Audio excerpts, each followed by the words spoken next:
இது ஃபர்ஸ்ட் மலேசியாவின் செய்திகள் உங்களுக்காக.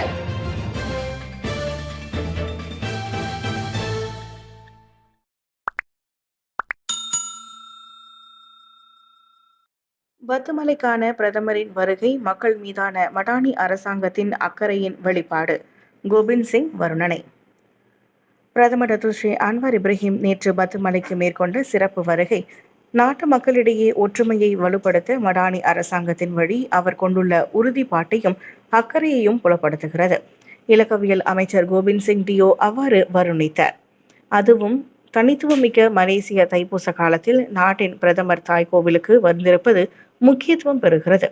இந்த வருகையின் போது தேவஸ்தான செயலவையினர் முன்வைத்த கோரிக்கைகளுக்கு மத்திய அரசு ஸ்லாங்கூர் மாநில அரசுடன் இணைந்து உதவும் என பிரதமர் உத்தரவாதம் அளித்தார். ஆலயம் சமூக சேவை மையமாக செயல்பட புதிய மண்டபம் கட்டுவதற்கு வசதிகள் செய்து தரப்படும் எனவும் டத்துஸ்ரீ அன்வார் கூறியதாக கோபிந்த் கூறினார். இவ்வேளையில் கடந்த ஆண்டு இலக்கவியல் அமைச்சு இந்தியர்களின் மேம்பாட்டுக்கு கணிசமான தொகையை வழங்கியது. ஆலய மேம்பாட்டு பணிகள், இந்திய அரசு சார்பற்ற இயக்கங்களுக்கு நிதி உதவி, தமிழ் பள்ளிகளுக்கு நிதி உதவி உள்ளிட்டவையும் அவற்றில் அடங்கும். இந்த ஆண்டும் இந்தியர்களுக்கு அதுபோன்ற உதவிகள் தொடரும் என கோபிந்த் சிங் உத்தரவாதம் அளித்துள்ளார். அவற்றில் ஒரு பகுதியாக இவ்வாண்டு தைப்பூச தினத்தை ஒட்டி பத்துமலைக்கு வரும் பக்தர்களுக்கு இலக்கவியல் அமைச்சு அன்னதானமும் குடிநீரும் வழங்கும் என்றார். 13வது மலேசிய திட்டத்தின் கீழ் இந்திய சமூகத்துக்கான முன்னெடுப்புகளை கண்காணிக்க மித்ரா உரிமை கோருகிறது. 13வது மலேசிய திட்டத்தின் கீழ் இந்திய சமூகத்திற்கான முன்னெடுப்புகள் திறம்பட செயல்படுவதை முன்னின்று கண்காணிக்க மலேசிய இந்திய உருமாற்று பிரிவான முத்ரா விரும்புகிறது. அவ்வகையில் அதிகாரப்பூர்வமாக கண்காணிப்பகமாக பணியாற்றுவதற்கான ஆணையை வழங்குமாறு பொருளாதார அமைச்சிடம் மித்ரா பரிந்துரைத்துள்ளது. அமைச்சர் டத்துஸ்ரீ ரபசி ரம்லியை நேரில் சந்தித்து பேசவும் நேரம் கேட்டிருப்பதாக மித்ராவின் தலைவர் பி பிரபாகரன் கூறினார்.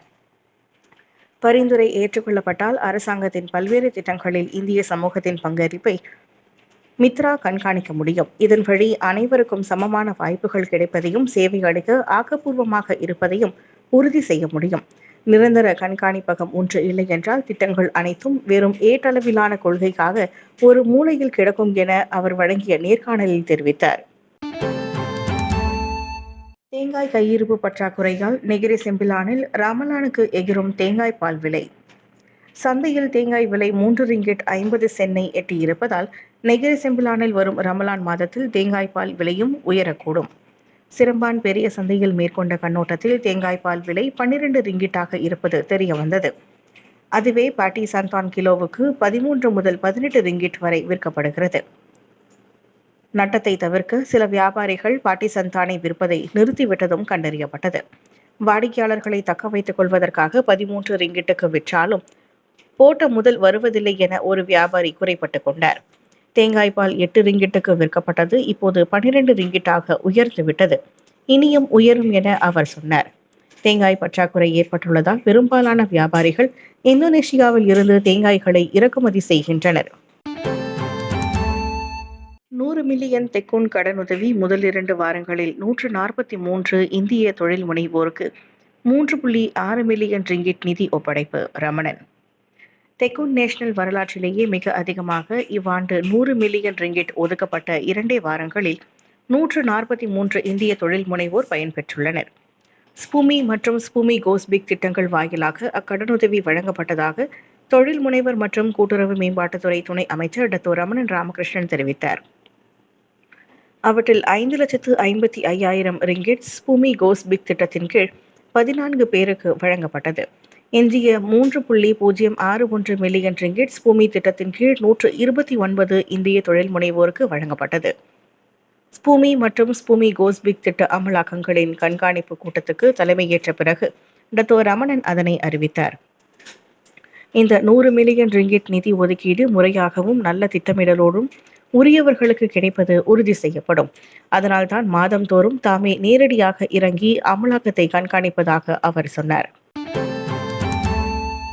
மலாக்கா மெட்ரிகுலேஷன் கல்லூரியில் மாணவர் மயங்கி விழுந்து மருத்துவமனையில் மரணம்.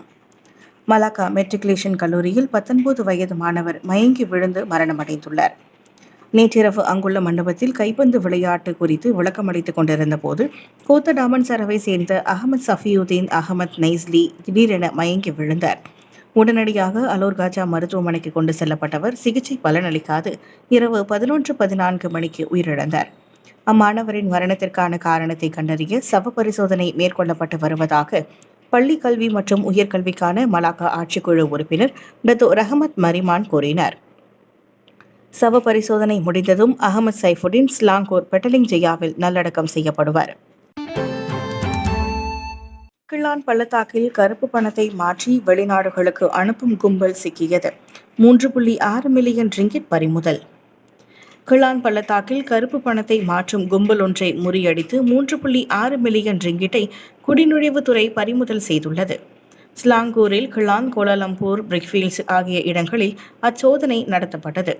நகைகளுடன் சேர்த்து 1400 யூரோ மற்றும் 10,000 யுவான் மதிப்புள்ள வெளிநாட்டு நாணயங்களும் பறிமுதல் செய்யப்பட்டன.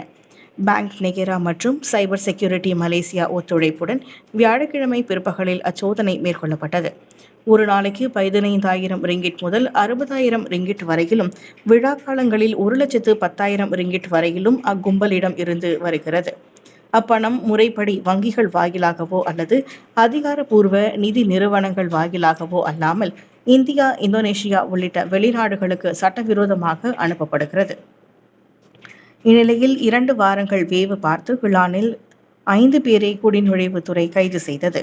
பண சலவை கும்பலின் மூளையாக செயல்பட்டவன் உட்பட 3 இந்திய பிரஜைகள், 2 இந்தோனேசியர்களே அவர்களாவர். பின்னர் பிரிக்ஃபீல்ட்ஸில் மேற்கொள்ளப்பட்ட சோதனையில் 5 இந்திய நாட்டவர்கள் கைதாகினர். அவர்கள் அனைவரும் விசாரணைக்காக செவஞ்சி தடுப்பு முகாம் கொண்டு செல்லப்பட்டனர். சிங்கப்பூர் விமானத்தில் ரகளை இறக்கிவிடப்பட்ட 2 பயணி சுமார் 2 மணி நேரம் விமானம் தாமதம். பிப்ரவரி 6ஆம் தேதி சிங்கப்பூரிலிருந்து சீனாவின் ஷாங்காய்க்கு புறப்படவிருந்த விமானத்தில் பயணி ஒருவர் ரகளையில் ஈடுபட்டதால் பெரும் பரபரப்பு ஏற்பட்டது. விமானம் ஓடுபாதையில் போய்க் கொண்டிருந்த போது கழிவறைக்கு செல்ல வேண்டும் என அம்மாது பணியாளர்களிடம் கத்தி கூச்சலிட்டார். விமான பணிப்பெண் கைகளை தட்டிவிட்டு கழிவறைக்கு சென்றவர் அதிருப்தியை வெளிப்படுத்தும் வகையில் கழிவறை கதவை உள்ளிருந்து எட்டி உதைத்துள்ளார். விமானம் அதிகாலை 1:15 மணிக்கு புறப்பட்டிருக்க வேண்டும். ஆனால் 1:40 ஆகியும் அவர் கழிவறையில் இருந்து வெளியே வரவில்லை. பின்னர் ஒரு வழியாக வெளியே வந்தவர் இருக்கையில் அமரும் முன்பாக மற்ற பயணிகளுடன் வாக்குவாதத்தில் ஈடுபட்டார். விமான பணியாளர்களை தகாத வார்த்தைகளால் அவர் திட்டவும் செய்தார். இது மற்ற பயணிகள் மத்தியில் அதிருப்தியை ஏற்படுத்தியது. முதலில் பொறுமை காத்த விமான பணியாளர்கள் பிறகு விமானத்தை மீண்டும் விமான நிலையத்திற்கே திருப்பிவிட்டனர். மற்ற பயணிகளின் பாதுகாப்பு கருதி அப்பெண் பயணியும் அவருடன் இருந்தவரும் உடனடியாக விமானத்திலிருந்து வெளியேற்றப்பட்டனர். கோலாலம்பூரில் பாலஸ்தீன ஆதரவு பேரணி தொடர்பில் வாக்குமூலம் அளிக்க சென்றபோது போலீசாரின் பாலியல் தொல்லையா? பெண்ணின் புகார் விசாரிக்கப்படுகிறது. பாலஸ்தீன ஆதரவு பேரணி தொடர்பில் வாக்குமூலம் அளிக்க சென்ற இடத்தில் பெண் ஒருவர் போலீசாரின் பாலியல் தொல்லைக்கு ஆளான சம்பவம் விசாரிக்கப்படுகிறது. சம்பந்தப்பட்ட பெண்ணிடம் இருந்து புகார் கிடைத்திருப்பதை கோலாலம்பூர் போலீஸ் தலைவர் டத்தோ ருஸ்தி முகமது இசா உறுதிப்படுத்தினர். டிசம்பர் 19ஆம் தேதி நடைபெற்ற பேரணி தொடர்பில் புகார்தாரரோடு சேர்த்து மொத்தம் 9 பேர் சம்பவத்தன்று வங்சமாஜு போலீஸ் நிலையம் வந்திருந்ததாக அவர் சொன்னார். விசாரணை நடைபெற்று வருவதால் அதற்கு இடையூறு ஏற்படும் வகையில் யூகங்களை எழுப்ப வேண்டாம் என அவர் பொதுமக்களை கேட்டுக்கொண்டார். பெல்ஜியமில் தொடர் துப்பாக்கிச்சூடு, மலேசியர்கள் பாதிக்கப்படவில்லை. பெல்ஜியம் தலைநகர் புரூசெல்ஸில் அண்மையில் நிகழ்ந்த தொடர் துப்பாக்கிச்சூட்டு சம்பவங்களில் மலேசியர்கள் எவரும் பாதிக்கப்படவில்லை. வெளியுறவு அமைச்சான விஸ்மா புத்ரா அதனை உறுதிப்படுத்தியது. என்ற போதிலும் அங்குள்ள மலேசிய தூதரகம் நிலவரங்களை அணுக்கமாக கண்காணித்து வருகிறது. இந்நிலையில் பெல்ஜியமில் வசிக்கும் அல்லது அந்நாட்டுக்கு தற்சமயம் சுற்றுலா மேற்கொண்டுள்ள மலேசியர்கள் உள்ளூர் அதிகாரிகள் உத்தரவுகளை பின்பற்றி விழிப்புடன் இருக்குமாறு விஸ்மா புத்ரா கேட்டுக்கொண்டது. பெல்ஜியமில் இன்னும் மலேசிய தூதரகத்திடம் பதிந்து கொள்ளாத மலேசியர்கள் விரைந்து அவ்வாறு செய்திடவும் அறிவுறுத்தப்படுகின்றனர். கடந்த 72 மணி நேரங்களில் பெல்ஜியமில் நிகழ்ந்த துப்பாக்கிச்சூட்டு சம்பவங்களில் ஒருவர் கொல்லப்பட்டார், 3 காயமடைந்தனர்.